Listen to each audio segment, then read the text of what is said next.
My name is Diana Cortez.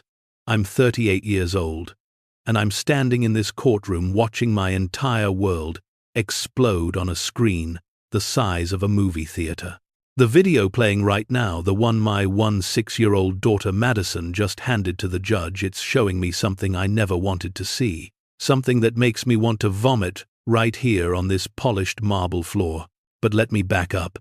Let me tell you how I got here, to this moment where I'm watching my husband Marcus on that screen, in our bed, with a woman who isn't me. Let me tell you about the lie I lived for 18 years, the lie my daughter helped him keep, and let me tell you about the day I discovered why, because that's the worst part. Not the affair, not the betrayal, but why Madison covered for him. When you hear it, when you understand what he did to make her complicit in destroying me, you'll understand why I'm about to take everything from him. His money, his freedom, his reputation, everything. 6 months ago, I thought I had it all figured out. I was living the dream, or so I told myself every morning when I woke up in our 5-bedroom house in the suburbs of Austin, Texas. Marcus and I had been together since college, high school sweethearts who beat the odds. He was the star quarterback. I was the honors student who tutored him through calculus. We were that couple everyone pointed to and said, "See, true love exists." We got married right after graduation. I was 20, he was 21, and we were so stupidly, blindly in love that we didn't care what anyone said about being too young. 2 years later, Madison was born, and my life became exactly what I'd always dreamed of.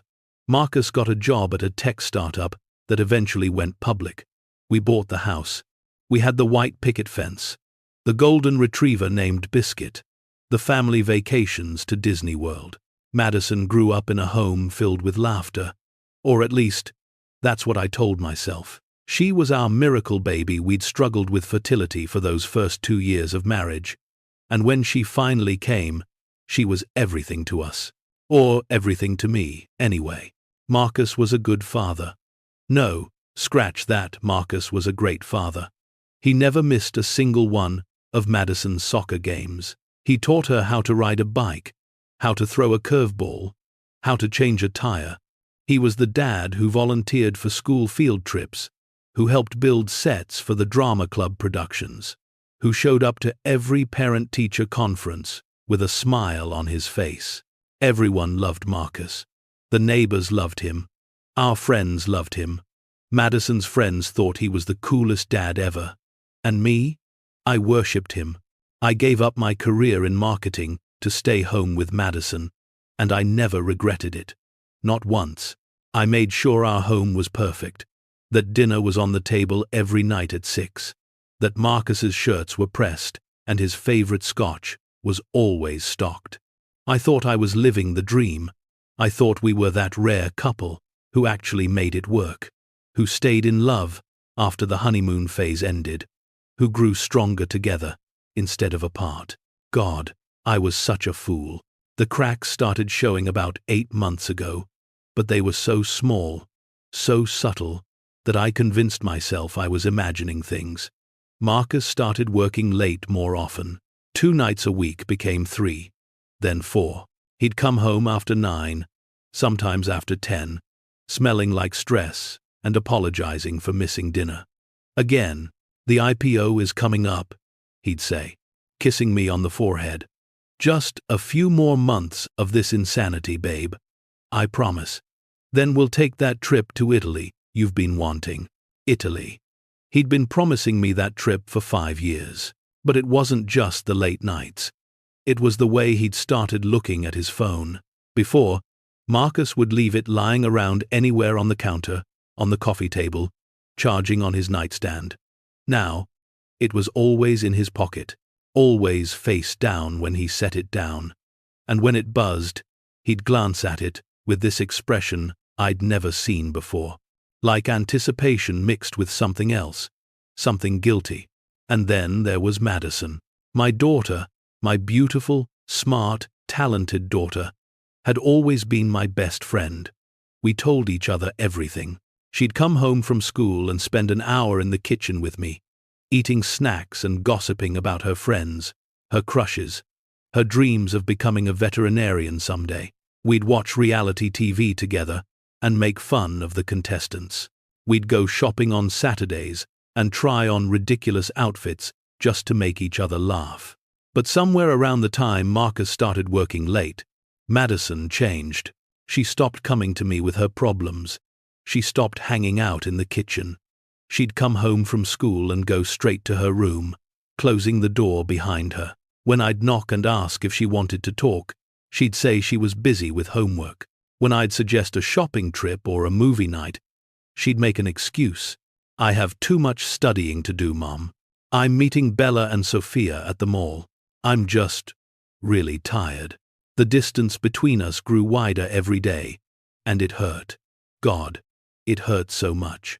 I'd stand outside her bedroom door sometimes, my hand raised to knock, and I'd hear her talking on the phone in a low voice, not the animated, excited voice she used to use with her friends. This was different, secretive.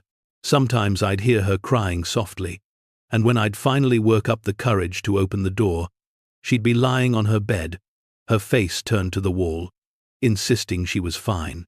Just period cramps. Mom, I'll be okay. But I knew my daughter. I knew when something was wrong, and something was very, very wrong. The worst part was how close she'd gotten to Marcus. They'd always had a good relationship, but now it was like they shared some secret club that I wasn't invited to.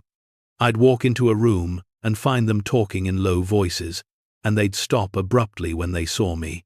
Madison would look guilty, and Marcus would smile, that easy smile of his, and change the subject. Just boring work stuff, babe.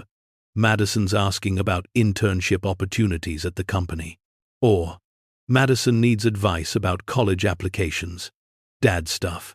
I wanted to believe him. I wanted so badly to believe that my family was okay, that these were just normal growing pains, that I was being paranoid and overprotective. But something in my gut, that voice every woman learns to ignore at her own peril, kept screaming that something was wrong. I just had no idea how wrong. The beginning of the end came on a Tuesday in March. I remember it was a Tuesday because that was the day I always did the grocery shopping, and I was in the middle of making my list when Madison came downstairs, looking pale and shaken. "Mom," she said, her voice barely above a whisper. "I need to talk to you." My heart leapt. Finally. Finally. She was going to open up to me. I set down my pen and gave her my full attention. "Of course, sweetie. What's going on?" Madison sat down at the kitchen table, and I saw that her hands were trembling. She looked like she was about to cry. For a moment, I thought maybe she was pregnant, or maybe she'd been bullied at school, or maybe Dad's having an affair. The words hit me like a physical blow. For a second, I couldn't breathe. I couldn't think. I just sat there, staring at my daughter, waiting for her to say she was kidding, that this was some kind of sick joke. But Madison wasn't laughing. She was crying now, silent tears streaming down her face. "What?" I finally managed to choke out. "Madison, what are you talking about?" "I've known for months," she whispered. "I'm so sorry, Mom. I'm so sorry I didn't tell you sooner. I didn't know how. And Dad, she broke off, sobbing now. I moved to her side, wrapping my arms around her, my mind reeling. Marcus was having an affair. My husband, the man I'd loved for 18 years, the man I'd built my entire life around. "Start from the beginning," I said, trying to keep my voice steady, even though I felt like I was dying inside. "Tell me everything." Madison took a shaky breath. "It started about 6 months ago. I came home early from soccer practice one day. Coach got sick, so we got let out early. I came in through the garage, and I heard noises coming from your bedroom. Oh God, oh God, oh God, oh God." I didn't know what to do, Madison continued, her voice breaking. I just stood there in the hallway, frozen. And then she came out. This woman. She was wearing one of your robes, Mom. She walked right past me like I wasn't even there, went into the bathroom, and I ran to my room and locked the door. Who was she? I asked, even though part of me didn't want to know, didn't want to put a face to this nightmare. Madison shook her head. I didn't recognize her. But later, Dad came to my room. She stopped, fresh tears falling. He told me I couldn't tell you. He said, if I told you, it would destroy you. He said you'd have a breakdown, that you might hurt yourself. He said you were fragile, that you wouldn't be able to handle it. Before I continue, please hit that like button and subscribe to the channel. Drop a comment telling me where you're watching from. I love hearing from you. And if this story resonates with you, share it with someone who needs to hear it. The rage that swept through me in that moment was unlike anything I'd ever felt.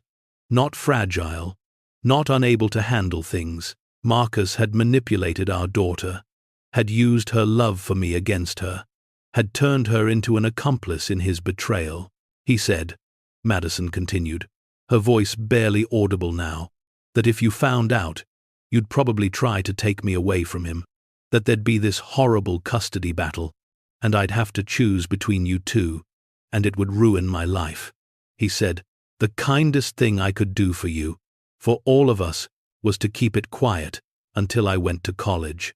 He said once I was gone, he'd tell you the truth, and you could get divorced quietly, without me in the middle of it. I felt sick, physically, violently sick. Madison, I said, gripping her shoulders and making her look at me. Listen to me very carefully. Your father lied to you. About all of it. I'm not fragile. I'm not going to hurt myself. And none of this is your fault. Do you understand me? She nodded, but I could see the guilt eating her alive. I should have told you sooner. I should have. No. I cut her off. You were put in an impossible position by someone who should have protected you. This is on him, Madison, not on you. I pulled her close, holding her while she cried. And as I sat there, comforting my daughter, while my marriage burned down around me, I made a decision. I wasn't going to be the victim in this story. I wasn't going to be the fragile little wife who fell apart when her husband cheated. I was going to destroy him. Madison, I said quietly, I need to know everything. Who is she? How long has it been going on? Where do they meet? I need details. Madison pulled back, wiping her eyes. I don't know her name, but I've seen her 3 more times since then. She comes over when you're out. They're not careful, Mom. It's like they don't even care if I see them. Describe her to me. Blonde. Really pretty. Maybe in her early 30s. She drives a white BMW. And Mom, Madison hesitated. I think she works with Dad. I heard him on the phone with her once, talking about some project at work. Of course, she worked with him. It was such a cliché, I almost wanted to laugh. The successful businessman having an affair with his younger colleague. How original. Marcus. There's something else, Madison said, and the tone of her voice made my blood run cold. Last week, I heard Dad on the phone in his office. He was talking about money, about transferring funds somewhere. He said something about making sure the accounts were clean before the divorce. The motherfucker was stealing from me. Not only was he cheating, not only had he manipulated our daughter into covering for him, but he was also preparing to leave me with nothing. Madison, I said, standing up and moving to the kitchen drawer where I kept my old laptop, I need you to tell me everything you remember. Every time you saw her, every conversation you overheard, every detail, no matter how small. Can you do that? She nodded, determined now. I took pictures, she said quietly. Not of them together. I couldn't stomach that. But of her car, her license plate. I have timestamps. I wanted evidence in case I needed it someday. My daughter. My brilliant, brave daughter. Get your phone, I told her. We're going to document everything. What I didn't know, what I couldn't have known, was that we were only scratching the surface of Marcus's betrayal, and what I was about to uncover would make his affair look like a minor infraction. Part E. The ugly truth. The next day, after Marcus left for work, I went into his home office. My hands were shaking as I sat down at his desk. I'd never snooped through Marcus's things before. I'd never had a reason to. Trust was the foundation of our marriage, or at least, I thought it was. His computer was password protected, but I knew Marcus. He was brilliant with code and algorithms, but he was lazy with personal security. I tried his birthday. Nothing. Madison's birthday. Nothing. Then I tried our wedding anniversary. The computer unlocked. I didn't know whether to laugh or cry at the irony. He was stealing from me, cheating on me, manipulating our daughter, and he'd used our wedding anniversary as his password. The first thing I did was open his email. I scrolled through months of messages, looking for anything suspicious. Most of it was work-related, boring corporate jargon about quarterly projections and investor meetings. But then I saw it. An email chain with the subject line, "Tonight?" I clicked on it with trembling fingers. From a.morrison@techventure.com to m.cortez@techventure.com. Subject: Tonight. Your wife has her book club tonight, right? Come over around 8. I'll make dinner. Wear that cologne I like. And Marcus's response: Can't wait. Diana will be out until 10 at least. Plenty of time. I scrolled down. The email chain went back months. 6 months, to be exact. Right around the time Marcus started working late. There were hundreds of emails. Some were brief and businesslike meeting times, project updates. But others made me want to vomit. I can't stop thinking about this morning. You're incredible. Diana's going to that spa day with her sister this weekend. Come over Saturday. Stay the night. I bought that lingerie you liked. Can't wait to show you. A. Morrison. Amanda Morrison. I'd met her once at the company Christmas party last year. She was Marcus's project manager. A beautiful blonde with a master's degree from Stanford and a smile that had seemed friendly at the time. Now I knew better. That smile had been mocking me. She'd stood there, in a cocktail dress, drinking champagne at a party I'd helped plan, all while fucking my husband behind my back. I printed every email, all of them. Then I dug deeper. Marcus's browser history was a goldmine. I found receipts for hotel rooms, jewelry purchases, expensive ones that I'd never received, dinner reservations at restaurants we'd never been to together. And then I found something that made my stomach drop. A folder on his desktop labeled Legal Docs. Inside was a draft divorce petition, written 3 months ago. My hands were shaking so badly I could barely read it, but I forced myself to go through every page. Marcus was planning to divorce me. That much I'd already figured out. But the details were devastating. He was demanding full custody of Madison, citing me as an unfit mother who suffered from emotional instability and depression. He had an entire section detailing my supposed failures. I didn't work. I was financially dependent. I had no skills or education to support myself. I was overly emotional and prone to hysteria. It was all lies. Every word of it. But it was presented so professionally, so convincingly, that I could see how a judge might believe it. The property division was even worse. Marcus was claiming that because he was the sole breadwinner, he deserved the majority of our assets. The house, the cars, his 401k, his stock options, his savings accounts, all of it would go to him. I would get nothing, or next to nothing. A small spousal support payment that would expire after 2 years. And then I saw the bank statements attached to the divorce draft. Our joint savings account, the one that had held over $400,000 last time I checked, was now sitting at $23,000.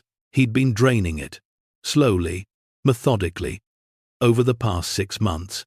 Small transfers that I wouldn't notice, buried in the monthly statements, I barely glanced at, because I trusted him to handle our finances. I wanted to scream. I wanted to throw the computer across the room. I wanted to call Marcus right then and there and tell him I knew everything, that he was a lying, cheating, thieving bastard who was going to pay for what he'd done.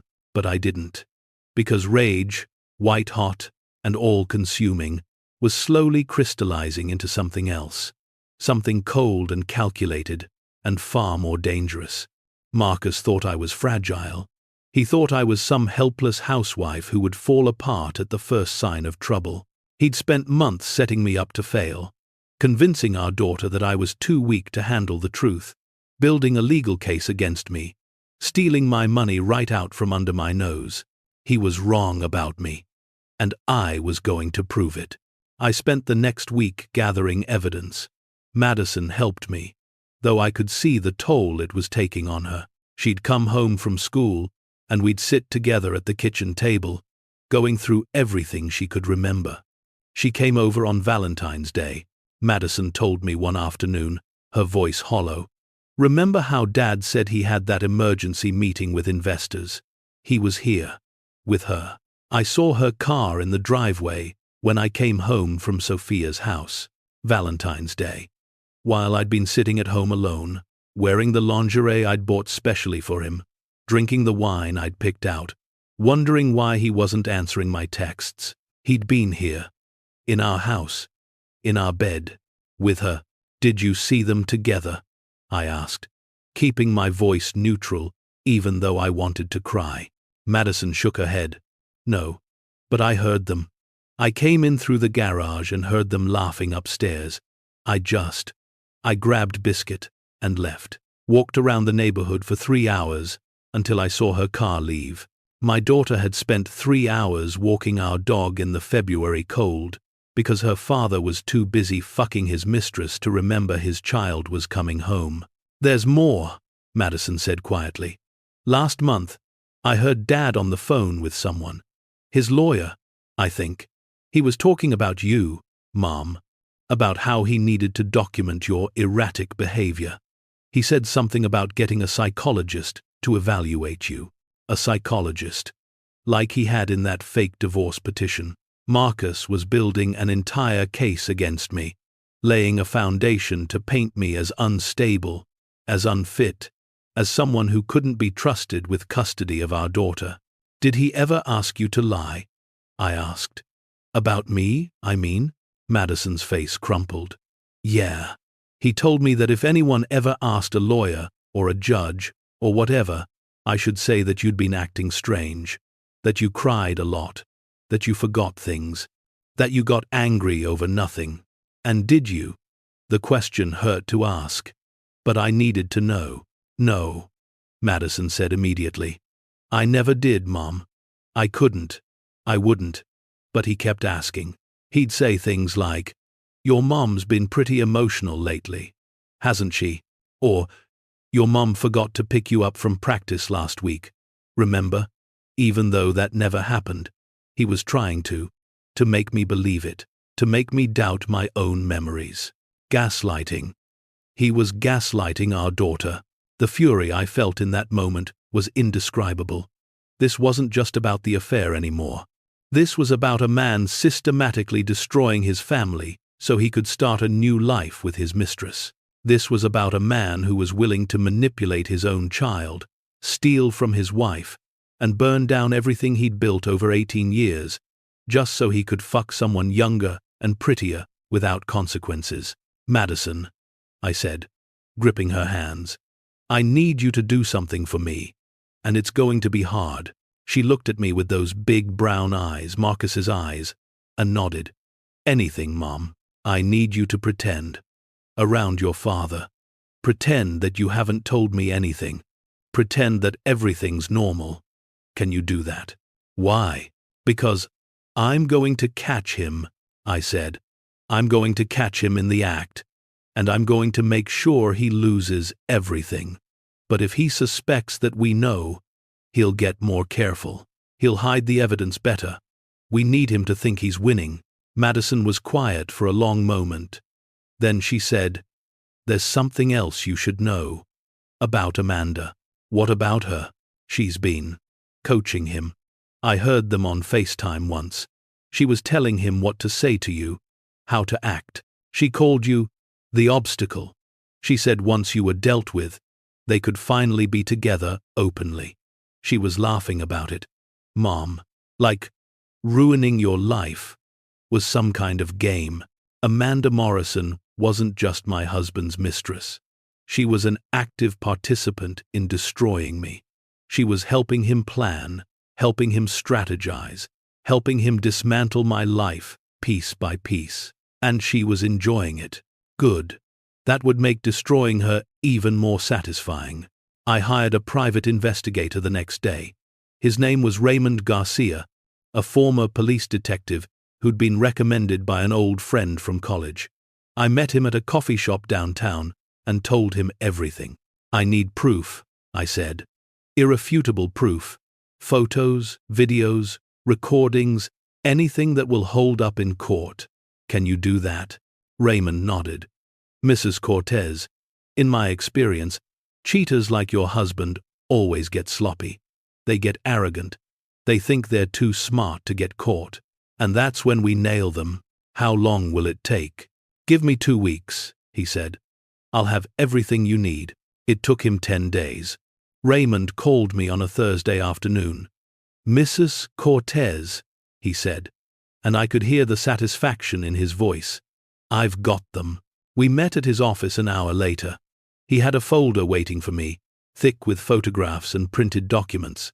My hands were trembling as I opened it. The first photo was of Marcus and Amanda outside a hotel. They were kissing, his hand on her ass, her fingers tangled in his hair. The timestamp showed it was from last Tuesday, the night Marcus had told me he was working late on a presentation. The next photo showed them entering the hotel lobby, hand in hand, then checking in at the front desk, then disappearing into an elevator. "I followed them for a week," Raymond explained. "They met at that hotel 3 times. Always the same one, the Riverside Inn downtown. They also met at her apartment twice. And once." He paused, his expression grim. "Once at your house, while you were at your sister's place last weekend." I felt bile rise in my throat. My house, my bed, again. "There's more," Raymond said, pulling out another stack of photos. These were different screenshots of text messages, bank statements, credit card receipts. "I was able to get access to your husband's phone records," Raymond said. "He and Amanda text each other constantly, hundreds of messages a day. Most of it is pretty explicit stuff I won't make you read. But some of it," he pulled out a highlighted page, "some of it is them planning how to handle the divorce." I read the messages, my vision blurring with tears of rage. "Marcus, my lawyer says we need to establish a pattern of Diana's instability. Can you help with that?" Amanda, "Of course, baby. What do you need?" Marcus, "I need witnesses who can testify that Diana's been acting erratic. Maybe you could say you saw her at a company event acting drunk or emotional." Amanda, "I can do better than that. I'll say she called me crying, talking about hurting herself. That should be enough for a psych eval." Marcus, "You're brilliant. God, I can't wait until she's gone, and we can be together for real." Amanda, "Soon, baby. Soon she'll be out of the picture and you'll be all mine. There's evidence of financial fraud too," Raymond continued. "Your husband has been transferring money from your joint accounts into a separate account in the Cayman Islands. Over $350,000 so far. He's been doing it slowly enough that he thought you wouldn't notice, but it's all documented. Can we get that money back?" With a good lawyer? Absolutely. This is textbook marital asset dissipation. A judge will crucify him for it. Raymond pulled out one more document. And this is the real jackpot. Amanda Morrison isn't just your husband's mistress. She's also his business partner. They've been funneling company funds into a separate startup they're planning to launch together. They're using Tech Ventures resources, Tech Ventures clients, Tech Ventures intellectual property, all while planning to quit and take everything with them. That's embezzlement, I said. That's exactly what it is. And when Tech Venture finds out, they're going to come after both of them with everything they've got. Your husband could face criminal charges. I sat back in my chair, overwhelmed. I had everything. Photos of the affair, proof of financial fraud, evidence of embezzlement, text messages showing their conspiracy to destroy me. It was more than enough to win a divorce case. It was enough to destroy them both. What do you want to do? Raymond asked gently. I thought about Madison, about the months she'd spent carrying this secret, terrified and alone because Marcus had convinced her I was too fragile to handle the truth. I thought about all the nights I'd lain awake, wondering why my husband had stopped touching me, why he'd stopped looking at me, why he'd stopped loving me, never knowing that he was spending those nights with another woman. I thought about Amanda Morrison, laughing about me being the obstacle, planning my destruction, like it was a fun project. If this story is making your blood boil like mine was, make sure you're subscribed and hit that notification bell so you don't miss what happens next. Trust me, the revenge gets so much better. Your support means everything to this channel. I want to destroy them, I said quietly. Both of them. Completely. I want Marcus to lose everything. His money, his job, his reputation, his freedom. And I want Amanda to lose everything too. I want them to know what it feels like to have your life ripped away from you by someone you trusted. Raymond smiled. It wasn't a nice smile. Then let's get you a lawyer. A real one. The kind who eats men like Marcus for breakfast. The lawyer Raymond recommended was named Patricia Chen.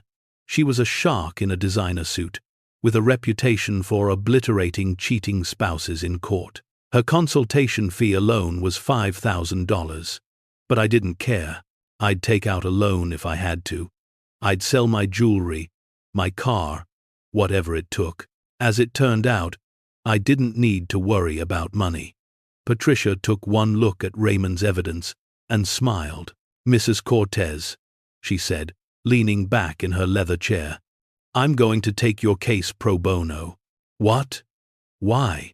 Because I haven't had a case this satisfying in years, she said. Your husband isn't just a cheater. He's a thief, a fraud, and an idiot. He left a paper trail a mile wide. By the time I'm done with him, he's going to wish he'd never heard the name Diana Cortez. What about Amanda? Patricia's smile widened. Oh, honey, Amanda Morrison is going to face consequences she never dreamed of. Not only is she complicit in the affair, but she's also complicit in the embezzlement. Tech Venture is going to sue her into oblivion. And I'm going to make sure everyone in Austin's tech community knows exactly what kind of person she is. Over the next 2 weeks, Patricia built our case. She filed for divorce, demanding full custody of Madison, full division of marital assets, and reimbursement for every penny Marcus had stolen. She also filed a motion to freeze all of Marcus's accounts, preventing him from transferring any more money. And then she did something I hadn't expected. She contacted Tech Venture's legal department and gave them copies of the evidence showing Marcus and Amanda's embezzlement scheme. Why did you do that? I asked. Because criminal charges will make our divorce case easier, Patricia explained. If Marcus is facing prison time for embezzlement, he's not going to have the resources or the credibility to fight us on custody or assets. Plus, watching him get arrested is going to feel really, really good. She was right about that. Marcus was arrested at work on a Monday morning. I wasn't there to see it, but Madison's friend Chloe, whose mom worked at Tech Venture, sent Madison a video, security footage from the office showing police officers walking Marcus out in handcuffs, while his co-workers watched in shock.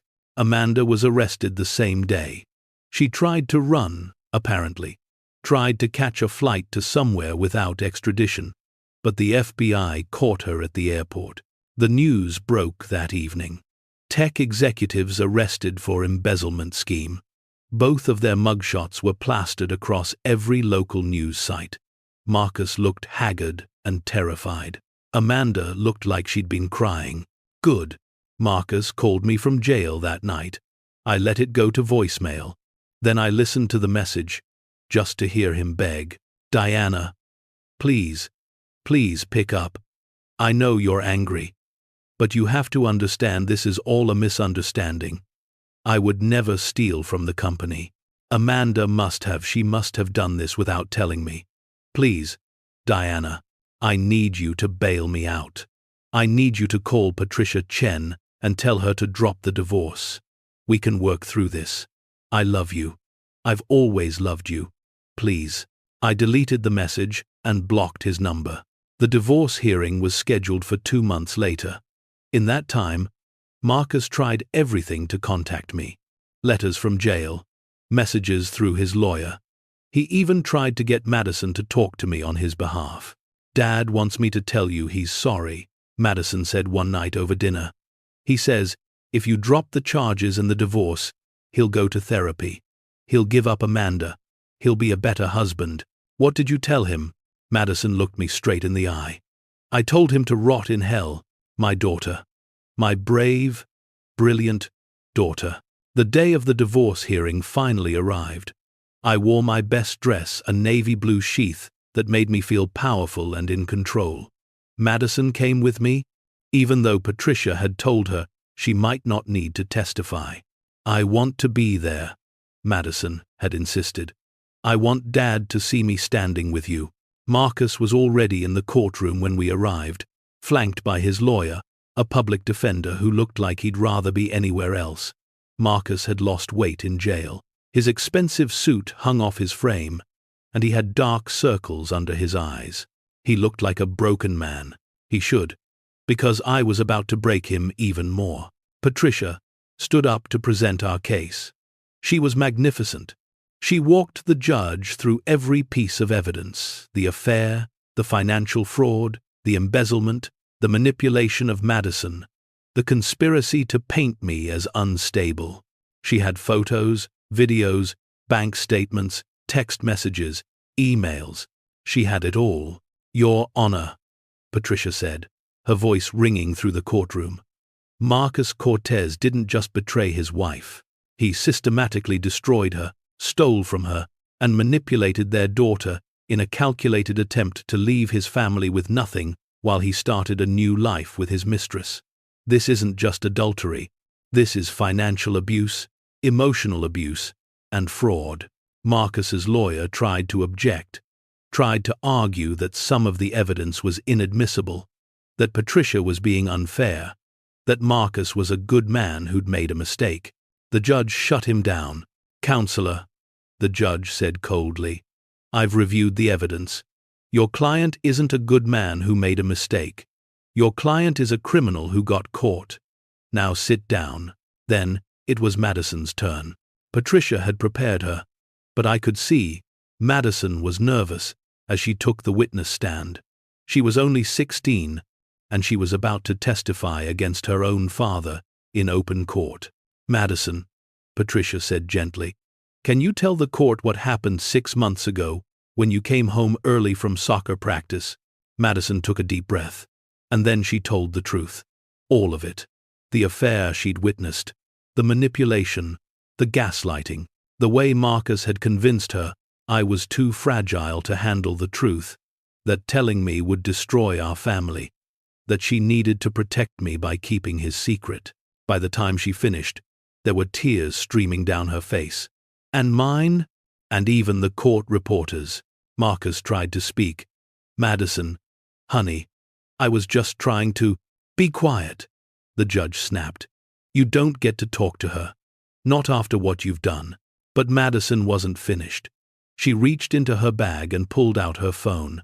Your Honor, she said, her voice stronger now. There's something else. Something my mom doesn't know about.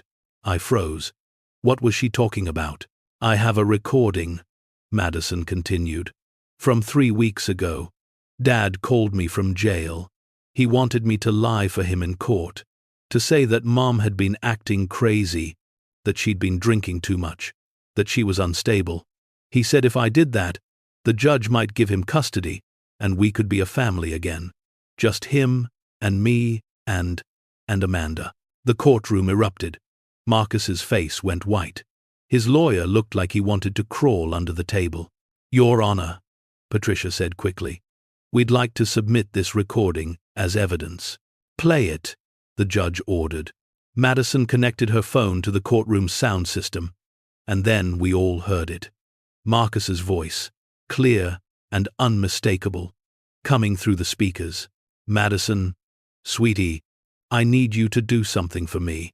I need you to tell the judge that your mom has been acting strange lately. Tell them she's been drinking. Tell them she gets angry and throws things. Tell them you're scared of her. But Dad, that's not true. Mom hasn't done any of those things. I know, honey, but we need to make the judge believe it. Your mom is trying to take you away from me. She's trying to destroy our family. If you love me, if you want us to be together, you need to do this. Please, Madison, I'm your father. I love you. Don't you love me? There was a long pause. Then Madison's voice, cold and clear. No, Dad. I don't think I do.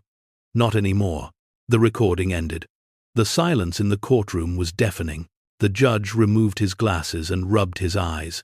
When he spoke, his voice was shaking with barely controlled fury. Mr. Cortez, he said, in my 30 years on the bench, I have never seen a more despicable display of parental manipulation. You have betrayed your wife, stolen from your employer, and attempted to coerce your own daughter into committing perjury. You are, quite frankly, a disgrace. He turned to Patricia. Counselor, I'm prepared to rule. Patricia nodded. The court grants Mrs. Diana Cortez a full and unconditional divorce from Marcus Cortez on the grounds of adultery and fraud. Mrs. Cortez is awarded full custody of the minor child Madison Cortez. Mr. Cortez is granted no visitation rights pending the outcome of his criminal trial. Mrs. Cortez is awarded the marital home, all vehicles, all retirement accounts, and all other marital assets in their entirety. Mr. Cortez is ordered to reimburse Mrs. Cortez for all funds illegally transferred from their joint accounts, plus interest, plus punitive damages in the amount of $500,000. Additionally, Mr. Cortez is ordered to pay all of Mrs. Cortez's legal fees. Marcus made a strangled sound. His lawyer's mouth was hanging open, but the judge wasn't done. Furthermore, he continued, I am forwarding a copy of the recording we just heard to the district attorney's office. Witness tampering and subordination of perjury are serious crimes. Mr. Cortez, I expect you'll be facing additional charges very soon. The gavel came down. It was over. I'd won. Everything. Marcus tried to approach me as we left the courtroom. 2 bailiffs stopped him. Diana, please, he called out, desperation in his voice. Please, we can still fix this. I love you. I made a mistake. Please don't do this. I turned to look at him. Really look at him. This man I'd loved for 18 years. This man I'd given up my career for, my dreams for, my identity for. This man who'd repaid my devotion by fucking his coworker in our bed, stealing my money, and trying to turn our daughter against me. Marcus, I said calmly, you're going to spend the next 5 to 10 years in prison. And when you get out, you're going to have nothing. No money, no job, no reputation, no daughter. You made your choice. Now, You get to live with the consequences. I walked out of the courtroom with my head held high, Madison's hand in mine. Part V. The aftermath. The aftermath was almost as satisfying as the trial itself. Tech Venture sued Marcus and Amanda for embezzlement, fraud, and breach of contract. The lawsuit was for $3.5 million, far more than either of them would ever be able to pay. They both declared bankruptcy within a month. Marcus was sentenced to 7 years in prison. Amanda got 5. They'd be in separate facilities, of course. Their great love story ended with them in prison jumpsuits, forbidden from ever contacting each other again. The tech community in Austin was small and gossipy. Within weeks, everyone knew what Marcus and Amanda had done. Their reputations were destroyed. Marcus's former colleagues wouldn't even mention his name. Amanda's family disowned her. As for me and Madison, we started rebuilding. The first thing I did was sell the house. I couldn't live there anymore. Couldn't sleep in a bed Marcus had shared with Amanda. Couldn't walk through rooms that held so many poisoned memories. We moved to a smaller place downtown, a beautiful loft with exposed brick and huge windows. It was ours. Just ours. No ghosts, no history, no lies. I went back to school to finish my marketing degree. It had been 17 years since I'd set foot in a classroom, but I was determined to build a career, to become financially independent, to never again rely on a man for my security. Madison thrived. The guilt she'd carried for months finally lifted. She was back to her old self, laughing, joking, chattering about her friends and her dreams. She'd been accepted to veterinary school at Texas A&M, full scholarship. She was going to be amazing. One night, about 6 months after the divorce was finalized, Madison and I were making dinner together in our new kitchen. She was chopping vegetables, I was stirring pasta sauce, and we were singing along badly to some pop song on the radio. "Mom," Madison said suddenly, "can I ask you something?" "Of course, sweetie. Do you ever regret it? What you did to Dad?" I thought about that for a moment. Did I regret destroying Marcus's life? Taking everything from him? Ensuring he'd spend years behind bars? No, I said honestly. I don't. What he did to us, to you especially, was unforgivable. He made his choices. I just made sure he faced the consequences. Madison nodded. Good. Because he deserved it. Every bit of it. Do you miss him? I asked gently. She was quiet for a long moment. I miss who I thought he was, she finally said. I miss the dad who taught me to ride a bike and came to all my soccer games. But that dad never really existed, did he? That was just the mask he wore. The real dad was the one who cheated on you and stole from you and tried to make me lie in court. I'm sorry you had to learn that about him. I'm not, Madison said fiercely. Because now I know. I know what kind of man to never let into my life. I know what red flags to watch for. I know that I'm strong enough to stand up for what's right, even when it's hard. You taught me that, Mom. You showed me how to be strong. I pulled her into a hug, my eyes stinging with tears. My daughter, my brave, brilliant, beautiful daughter. A year after the divorce, I ran into one of Marcus's old co-workers at a coffee shop. He recognized me and came over, looking uncomfortable. Mrs. Cortez, he said. I just wanted to say, I'm sorry for not seeing what Marcus was doing, for not speaking up. We all knew he was spending a lot of time with Amanda, but we just thought, well, we didn't think it was our business. It's okay, I said. You didn't know. Actually, he continued, I wanted to tell you something. Before Marcus got arrested, he used to talk about you at work. He'd make jokes about you being high maintenance or emotional. He'd roll his eyes when you called. We all laughed. We thought he was just venting about typical marriage stuff. But now, looking back, he was setting the stage, wasn't he? He was making us all think you were difficult, so we'd believe him when he finally told everyone you were crazy. Yeah, I said softly. That's exactly what he was doing. I'm sorry, he said again. You deserved better. You deserved so much better. I did deserve better. And now, finally, I was getting it. I started dating again, cautiously at first. I went on a few dates that went nowhere, met a few nice men who just weren't quite right. And then I met Daniel. Daniel was a teacher at Madison's high school, her biology teacher.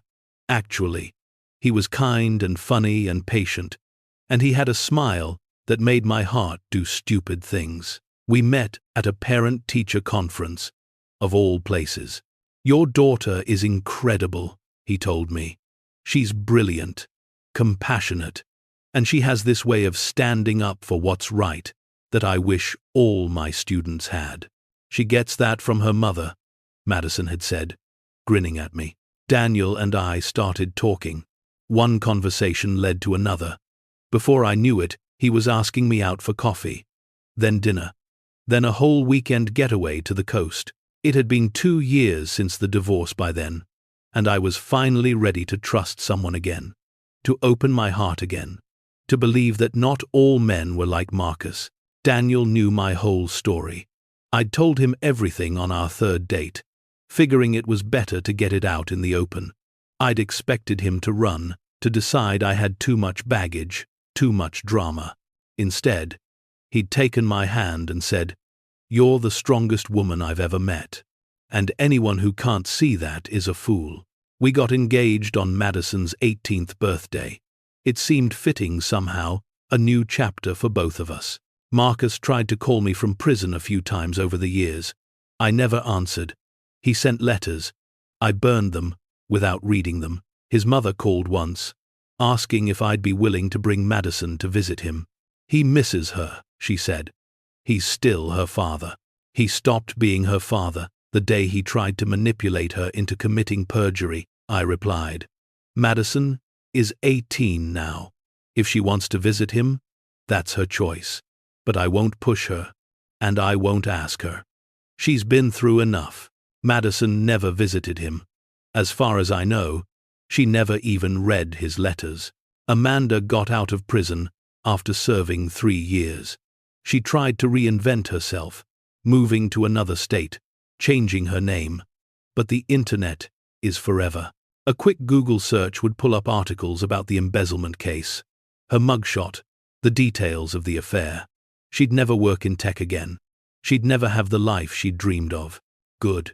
Sometimes people ask me if I ever think about what might have happened if I'd never found out about Marcus's affair. If Madison had kept his secret. If I'd lived the rest of my life in ignorance, believing I had a happy marriage while my husband stole from me and plotted my destruction.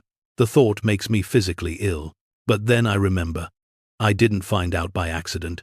I found out because my daughter loved me enough to break the silence, even though she'd been terrified of the consequences.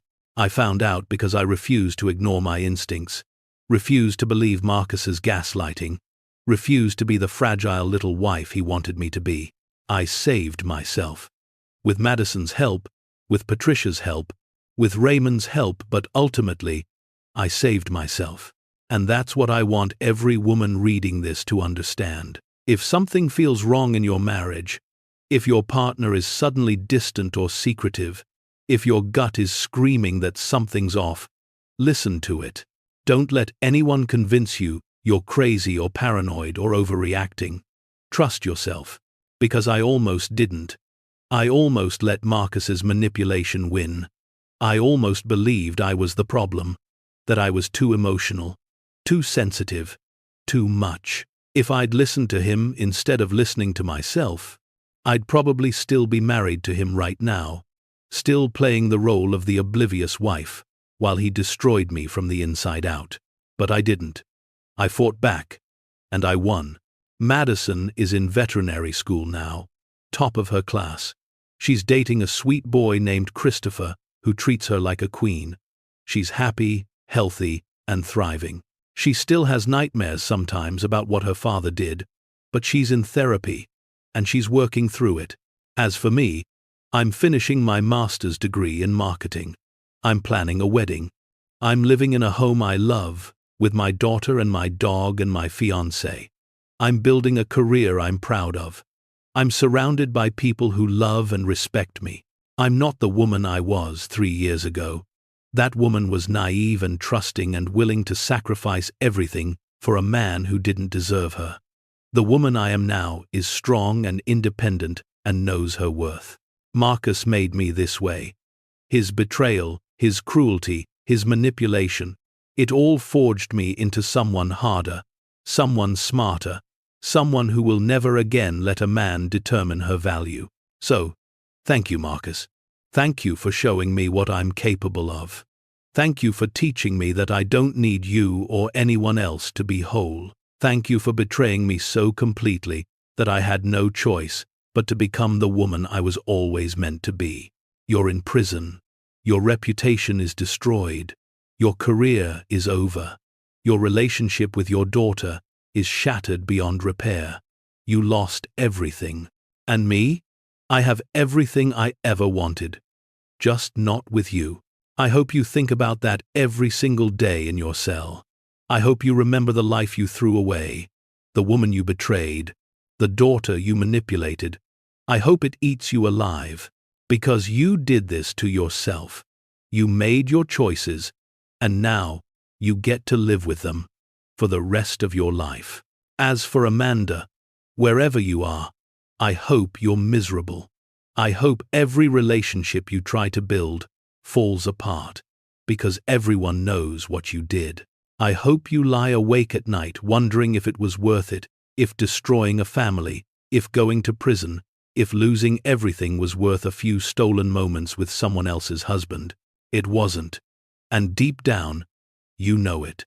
To anyone watching this who's going through something similar, who's discovered a betrayal or suspected something's wrong, or is trying to gather the courage to leave, you can do this. You are stronger than you think.